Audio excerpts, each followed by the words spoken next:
Hi, this is Justin Colletti from SonicScoop, coming at you from my home studio once again, and we've got a great topic for you today. So, you want to release a full-length album. How much can you really expect it to cost, and how long can you really expect it to take? We're going to go into a few major methods for approaching this and touch on some related concepts, like should you even be releasing a full-length album anyway? The answer might be no. And how are you going to make sure anyone actually hears this thing? Well, we'll touch on those too. As always, I think there's going to be some major takeaways from this business-related episode, even if you're only into music and audio as just a hobby. I think there are going to be some takeaways for really any creative profession, any creative project or endeavor. So let's dive in. Before we get started, just two things to get out of the way. Number one, if I sound a little different today, my apologies. I'm getting over a little bit of a chest cold here. If you are also getting over a cold, my sympathies to you. I haven't had a cold for ages, and it is not fun. So I hope my voice isn't irritating you, and I hope you are not irritated by a cold yourself. Thing number two, sponsors. This podcast wouldn't be happening without them. So big thank you first to a new sponsor for this podcast. Who could it be? Check under the hoodie today. It is Eventide. I am wearing a very handsome Eventide H9000 t-shirt here. This is the latest rack effects units in about 40 years of Eventide making rack effect units. And from 40 years ago to today, every single one of them has been really a forward-looking piece. There's still a brand that's forward-looking. They're not just looking back at the old stuff that they made over the past 40 years, although a lot of that stuff is available as plugins and is very cool. They keep on pushing the envelope. And I would say that they are one of those brands that really creates genuinely unique effects. If you're looking for creative effects, things that are memorable, distinctive, and different from anything else out there, Eventide really is one of those brands. They do it both in software format. I mean, you can check out really cool plugins like the Black Hole, really popular reverb, Mangled Verb, Quadravox, the harmonizer software, and even more recently, they've come out this series where you can separate the transient from the sustain of a signal and affect those two elements separately. Really interesting, kind of cutting edge, envelope pushing stuff from Eventide. They also have really cool hardware. You got the H9000 flagship rack unit. You also got pedals like the H9.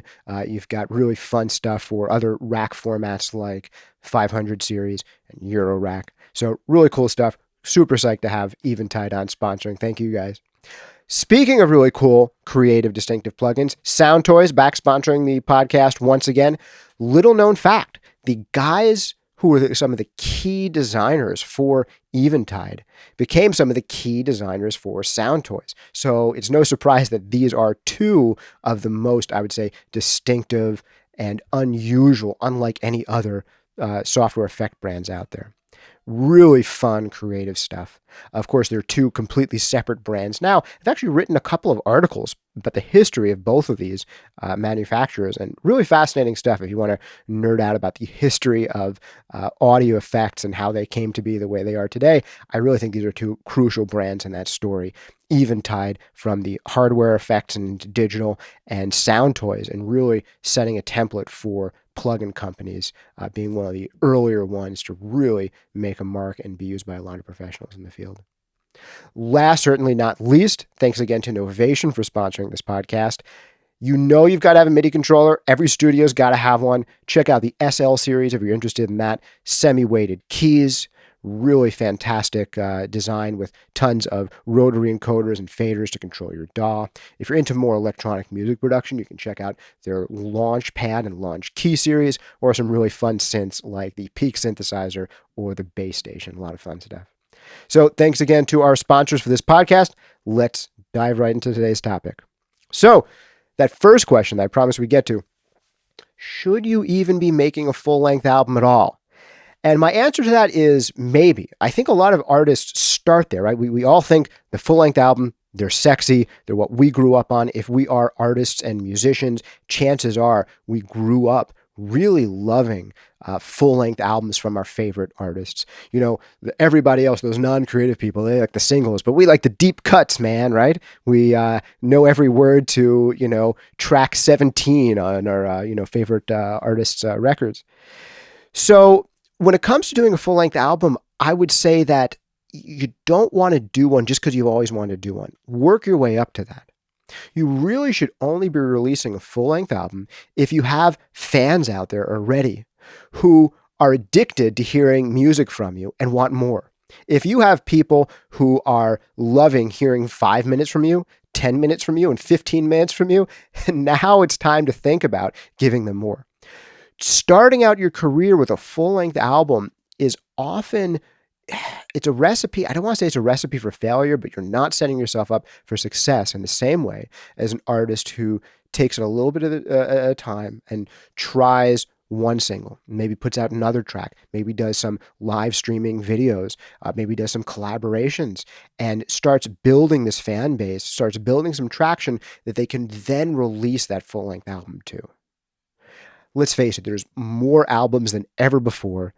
The average TuneCore release, TuneCore is a distributor. They get your CD potentially into stores and also onto things like iTunes and Spotify. There was an article I read not too many years ago where the average number of albums sold was something like 17.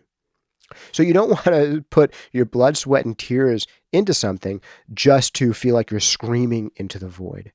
Best instead to develop a fan base first that wants 40 minutes, 50 minutes, 60 minutes of music from you. And again, you should have people addicted to listening to 5 minutes, 10 minutes, 15 minutes from you before you spend all this time and energy on the full-length album. In addition, if you don't start with a full-length album, you get a lot better at being a musician and a songwriter and a creator, and a lot better at being in the studio by the time you're ready to actually do the full length, and it can become a much more efficient and a much more rewarding process. So, should you create a full-length album? If you have fans who are clamoring for one, yes. If you don't, maybe not. Maybe get the fans first, work on the full length later. How to get the fans first is really a whole separate video in and of itself, a whole separate podcast. But we'll touch on that a little bit here and there today. Okay, so maybe I haven't talked you out of creating a full-length album yet. You want to do it even though you're just starting in your career as an artist.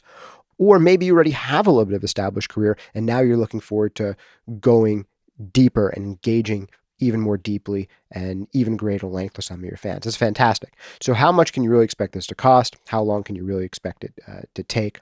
Well, there's a few main methods of doing this, and each one will give you a slightly different answer. But with that said, I'm going to go ahead and jump right to the good stuff. I'm not going to make you wait till the very end of this podcast to get an actual numerical answer. I'm not going to lead you on with 7 tips and only number 6 is good. Okay, so here it is. This is how much it costs to record an album. Anywhere from $0 to infinity dollars. Okay, that's not fair. That's not fair at all. I'll tell you how long it takes.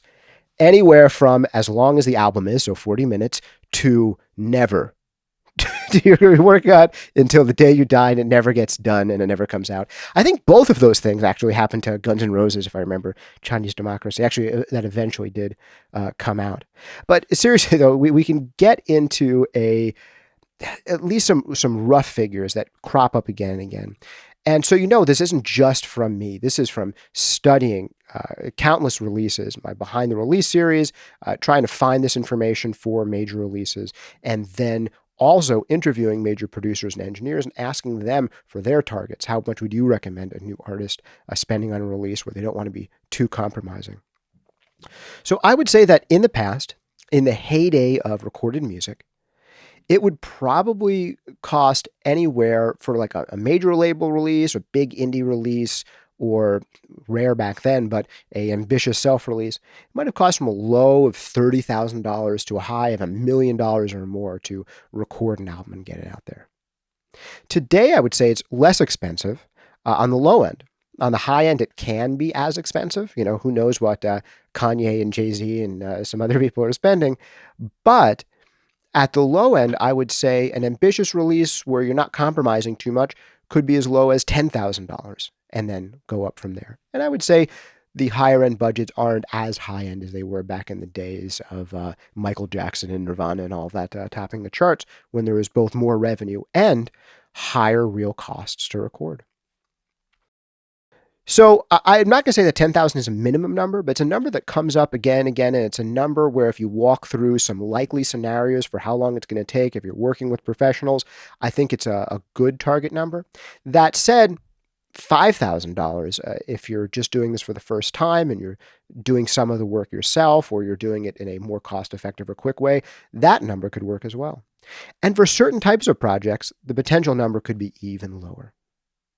Now, before I get into all that, I want to offer a disclaimer here. Some people listening are going to say, I did my last album for $0, man.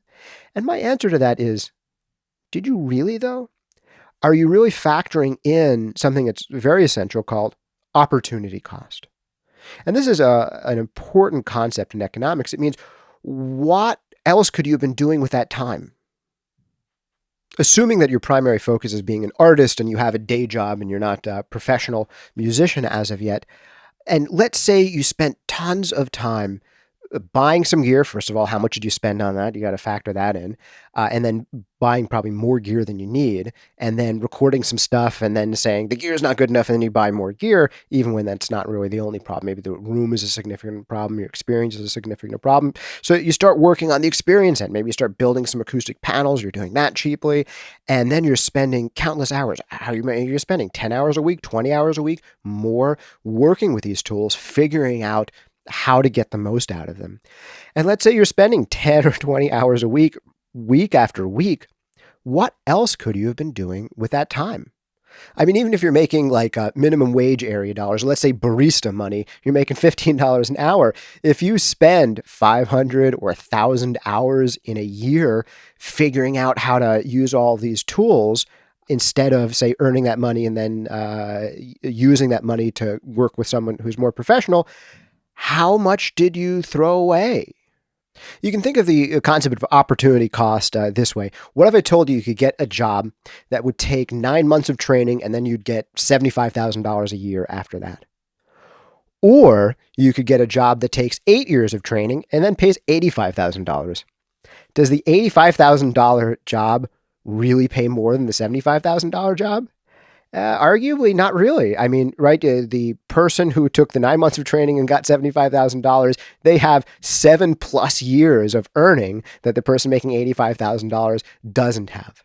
So, I mean, at a certain point, those numbers start to even out depending on how long the training takes and how much you're going to earn. But that's the concept of opportunity cost. You have to look at these unseen factors. You should look at these unseen factors when you're, making your own album for quote unquote free.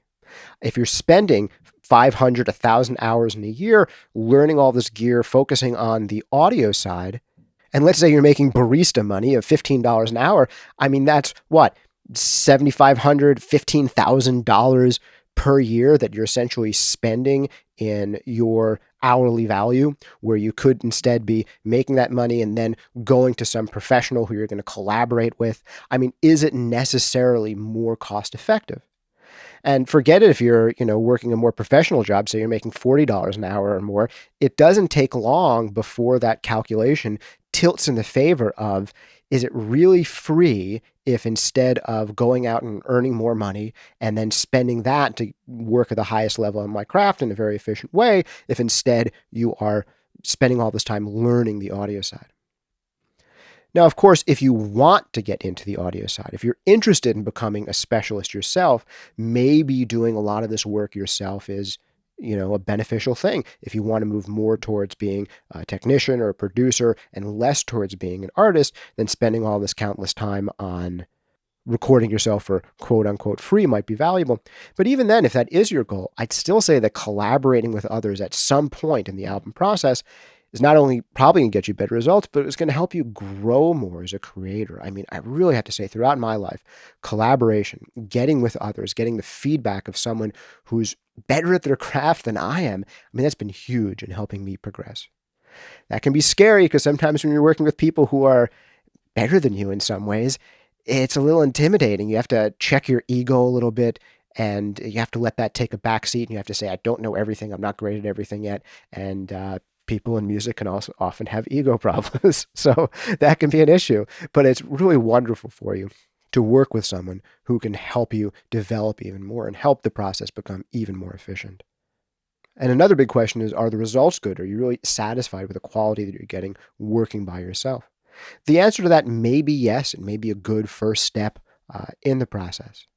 But I've got to tell you, a lot of artists I know who used to be self-recording artists and then started collaborating with others and working with professionals, they could never go back. In part, usually, because it lets them focus on the most important part of creating a record that people are going to be excited to listen to, and that is getting the songs right and getting the performances right. That is absolutely huge. Much more important than your kick drum sound. So if you're spending a lot of time focusing on your kick drum sound and all of that, instead of focusing on songs, well, maybe you deserve the lack of success that you get on that record. I'm sorry to put it bluntly that way. Maybe you should offload some of those production tasks to some collaborator. Okay, so with that concept out of the way, now let's talk about some realistic timeframes. And this is going to depend a little bit on the approach that you take. There's, I'd say, 3 broad different approaches, and each of them has their own norms in terms of both time and cost. So here's the breakdown. The first way is to record an album live in the studio. And very naive artists might say, well, we have 60 minutes of material, so we should be able to record in 60 minutes our entire album. It's like, no, it doesn't really work that way. You probably want to do multiple takes. There's a lot more setup than you think. There's going to be, you're going to be hearing yourself really clearly for the first time in many elements, and you're going to start talking about, wow, is this really working right and all of that. So generally, I would say if you're an extremely well-rehearsed band, and this is almost never applicable to rock artists these days. There are some exceptions, but if you're really well-rehearsed, a jazz ensemble playing live music all the time, you want to go into the studio, maybe you could do a full-length album in 2 or 3 days. I believe Miles Davis's Kind of Blue was recorded in just about 2 days. And there was, I think, 1 track that they didn't get to that they meant to get to. So if you're really well-rehearsed, I would say 3 days is a good number. Black Sabbath, I believe, recorded their very first album and mixed it in about 2 days. But again, these were guys who were playing every single night together and just were phenomenal players, where if you could put up a Shure SM57 in the room with them while they were playing a live show, it would sound really cool and people would want to listen to it. But then they go into a studio to do that better.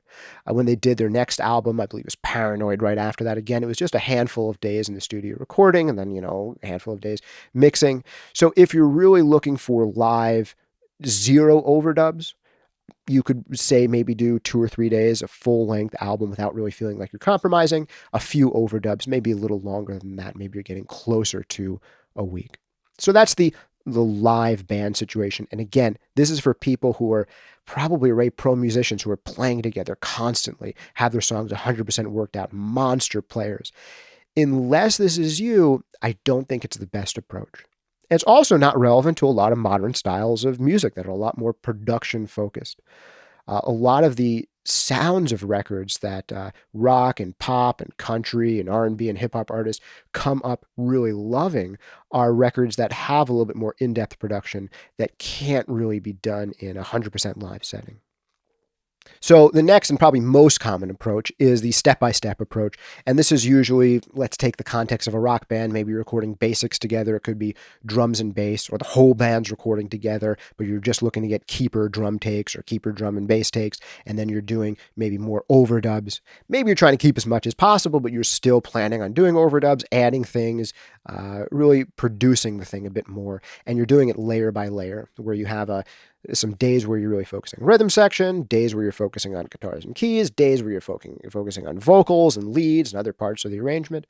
And in this process, I would say that a good amount of budget is generally 1 to 2 days per song at a minimum for both recording and mixing. So if you're doing 12 songs, maybe it'll take you 12 days, and that happens over the course of 2.5 weeks or something like that. If you're going to do this and you have a day job, I strongly recommend you try to coordinate vacation time and do it in that vacation time, because those 12 days or so could spread out easily over the course of an entire year. And this is a great way to get burnout, to lose steam, to lose momentum. So as much as possible, I would say if you can condense this process down to the smallest number of weeks as possible and keep that forward momentum going and say, hey, we did the best we could. We're either going to release this thing or we're going to scrap it and go back to the drawing board. And hopefully you just release it, put it out there. And if it wasn't good enough, put out something else the next year, put out something else the next year, because that's how real careers are built. Now, like I said, there's problems with this approach, but if you are doing, say, 1 to 2 days per song, you're doing something like 10 to 15 songs, good numbers of days that you'd expect are 10 days, 20 days, maybe at a maximum 30 days that you're putting into this project. And depending on how much the studio and producers cost that you're working with, it could be anywhere from, say, $500 a day to as high as $1,000 a day, or even higher and up from there. So we, again, by crunching those numbers, get to as cheap as about, say, $5,000 for 10 days at $500 a day, or maybe as much as $30,000 for maybe it's 30 days at around $1,000 a day, or it can obviously go up from there.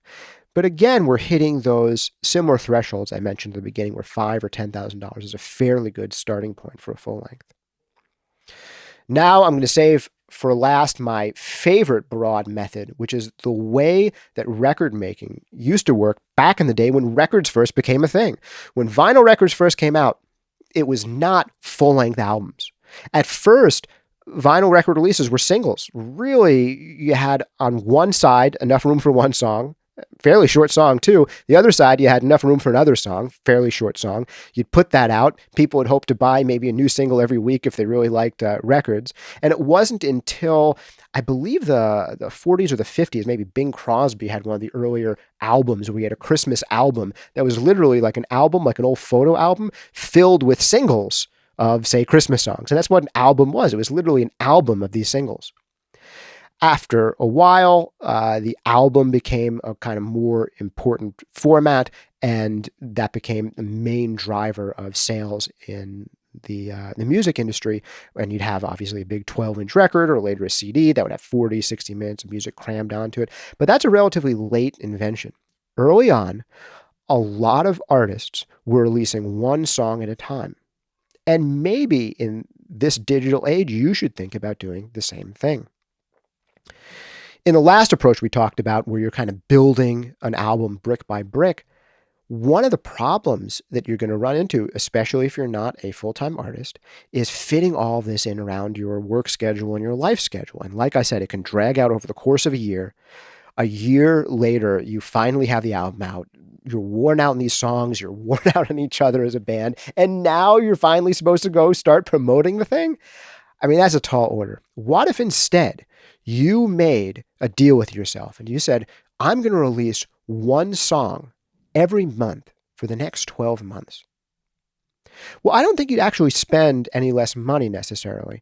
I think the first month that you do this, you should again budget maybe a day or so per song, maybe 2 days, if you really want to do a more sophisticated production.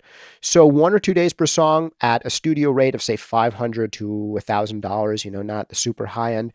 That's something like $500 to $2,000 per song. Let's call it $1,000. You spend $1,000 one month and develop one really great song. You put that out into the world. You do the same thing next month. You do the same thing next month. You do the same thing next month.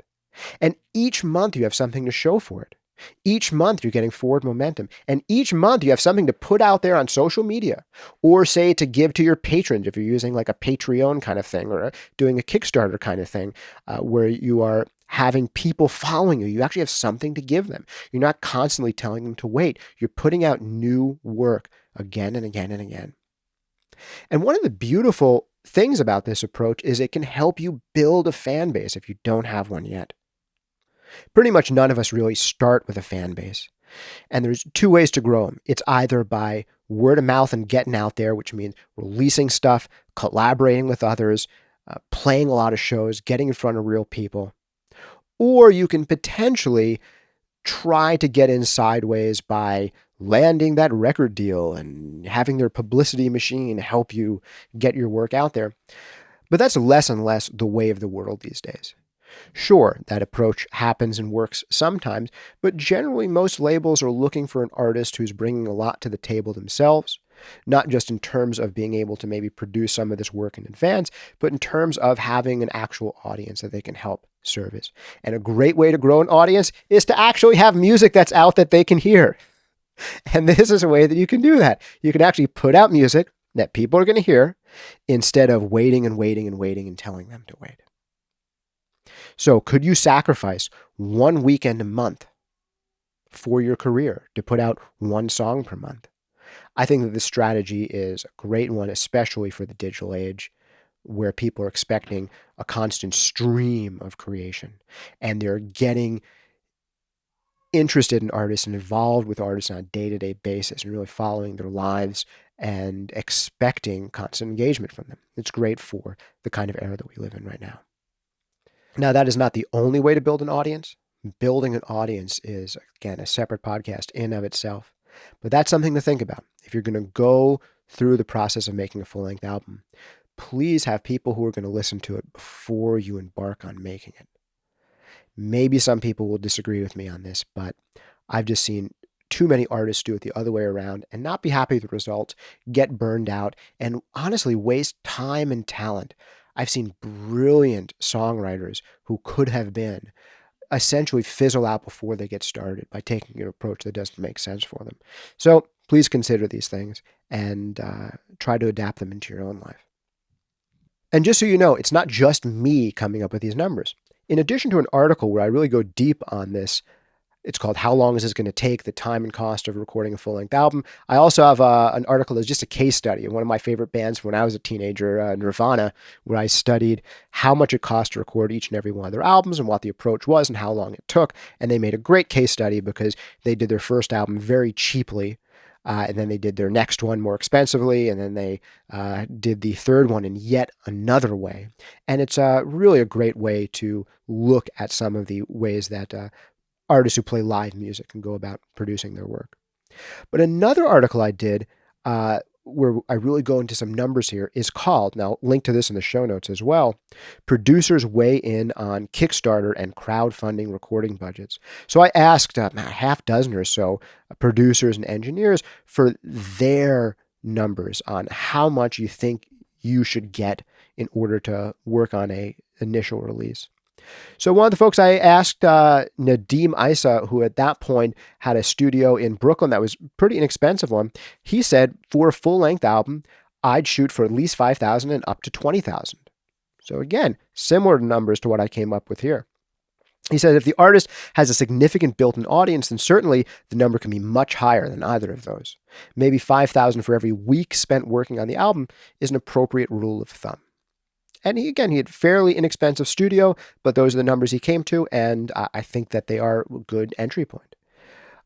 John Jetter of Right Angle Recording, who is in Manhattan, he said the $5,000 figure seemed a bit low for a traditional album, but he did say that one of his clients raised about $6,000 for an EP, while another client used crowdfunding to secure a few thousand to work on a single and a video. So again, it depends on your goals, your production aesthetics, all that. You can potentially lower these costs by doing more work yourself, but doing more work yourself comes with opportunity costs. And that brings us to one of the guys I was really excited to be able to talk to, producer Chris Cody, one of my favorites. I interviewed him for Tape Op one year. He's worked with TV on the Radio, Yeah, Yeah, Yeahs, Blonde Redhead, Beach House, really some great sounding records. And he said, you can make a good sounding record for $5,000. Of course, at that rate, you'd probably just be buying some interfaces and microphones and speakers and figuring out how to use them, said Cody. He himself got his own start that way, buying some equipment, figuring out how to use it when he was playing in bands. He said any good producer would probably want at least $10,000, and you could make a good record for that. You could also make a great record for $100,000. At that point, you're really buying more and more time. So obviously, there's a whole range of numbers here. Some artists are going to make back $100,000 investment on a record, even today when record revenues are lower than they used to be. but probably the best thing to do is iterate, scale things as you go along. For your first releases, try to do things as inexpensively as possible without cutting major corners, without sacrificing quality and impact, and then keep on moving up. Again, Ben Rice of DeGraw Sound, in this article, he said, I think a good starting point for most indie bands is to budget a minimum of 1 day per song tracking and a minimum of a half day per song mixing. I like that. I would say that I agree. He says, apply that to whatever studio and or producer rate, and then add in appropriate pre-production sessions, which can really vary from project to project, and at least 100, 150 per song for proper mastering. I would say that some mastering engineers charge less than that. I'm in that range that he mentions there. I believe you'd have to call my studio manager, Diana. So yeah, those are pretty good numbers. A day to record a song, half day to mix it, 100 to 150 for mastering from someone who you absolutely know is going to give you quality where you don't have to second guess whether the mastering job is holding things back. You can skimp. There's some mastering engineers who are cheaper than that. I'm not one of them, but there are some who might charge you $50 or $60 or whatever. I've got to say, back when I was mixing, I never had results I was 100% thrilled with a mastering engineer who was more in that $50 or $60 range. Maybe there's some really good ones, and you can find one who's really great in that range. It's possible, but in my experience, the mastering engineers where they're getting it right the first time or with very minor revisions, and I had no question that the mastering job was making the thing better and not making it worse, they usually cost more in that range that Ben is talking about here. Last, folks, here in this article, from the Bunker Studio, they had a similar set of numbers here. They spoke pretty bluntly here and there. They said, people with experience know how much time it really takes to make things and how to stay on track. If you talk to anyone who knows what they're doing, they'll tell you you can't do SHIT with $4,000. If you want to make a full length, you should be making an EP. So he spoke pretty bluntly, but he says, with a real producer, anyone who has genuine experience, their job is to deliver a master on time and on budget. If anyone tells you they can do it for a lot less, be very suspicious and ask to hear their work. They probably won't have much experience at all. Now, I'm not going to say don't work with inexperienced people, but if it is really crucial for you to learn and grow with someone who has more experience and to get things done on time and in budget without second guessing, did the recording process hold things back? And then seeking out people with experience makes sense. The guys from the Bunker, John Davis was the one I interviewed back then.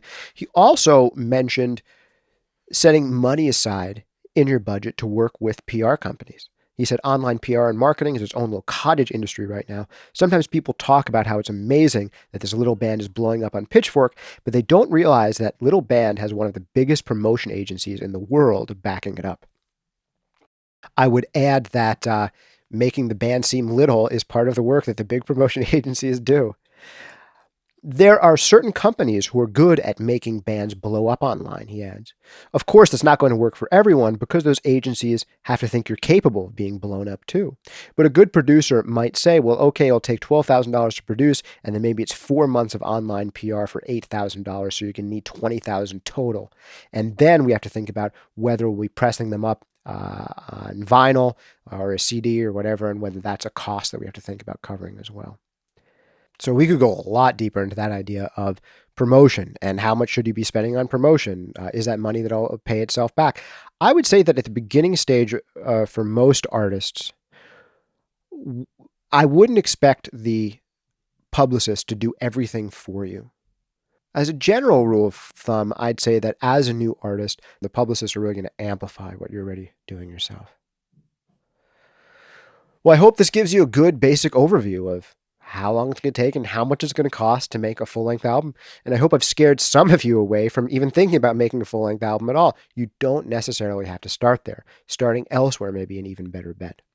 Long story short, unless you're a live band looking to make a really live-sounding album without a lot of production flourishes, then the average is going to be something along the lines of 1 to 2 days per song once you factor in the recording and the mixing, no matter which of the other couple of approaches you take. So that could be anywhere from, say, a low of 10 days or so to a high of 30 days or so, and then ask yourself, Do you want to do this project all at once, or do you want to try doing a single a month for a while? So those are, in the experience of so many producers and engineers, a good number of days to shoot for. Something like 1 day to a day and a half per song to record and mix, maybe one additional day of mastering at the end. Multiply that by how much it costs to work with whatever professionals you might be working with, and there you have a pretty good budget for time and cost of making an album with help from others, which is generally the way that I recommend doing things. Collaboration is huge in helping you improve and helping you focus on the most important parts of your craft by offloading the least important parts of what you do to others, or even if they're not the least important parts, offloading them to people who can focus on those so you can focus where you can make the most impact. Well, I hope you've enjoyed this episode, another solo episode of the SonicScoop podcast. Thanks so much to our sponsors, Eventide. Thank you guys for sponsoring. Sound Toys, psyched to have you guys back again. Novation, psyched to have you guys back again. Check out Eventide at eventideaudio.com. Check out Sound Toys at soundtoys.com. Check out Novation at novationmusic.com. Finally, if you've been enjoying spending some time with me and I can be of help in your releases, you can check out my courses at mixingbreakthroughs.com, masteringdemystified.com, or send me some tracks to master for you. I'm thrilled to get people who are readers or listeners at SonicScoop and work on their projects with them. I absolutely love the process, and if I can help make your music sound better, I'm happy to do it. Thanks again for hanging out with me. This has been Justin Colletti of SonicScoop, coming at you from my home studio. Please take a moment to like, subscribe, rate, review, comment, do whatever you can to help us spread the word, and ask us any questions you might have. I'm happy to answer them in upcoming podcasts. All right. Thanks so much. See you next time.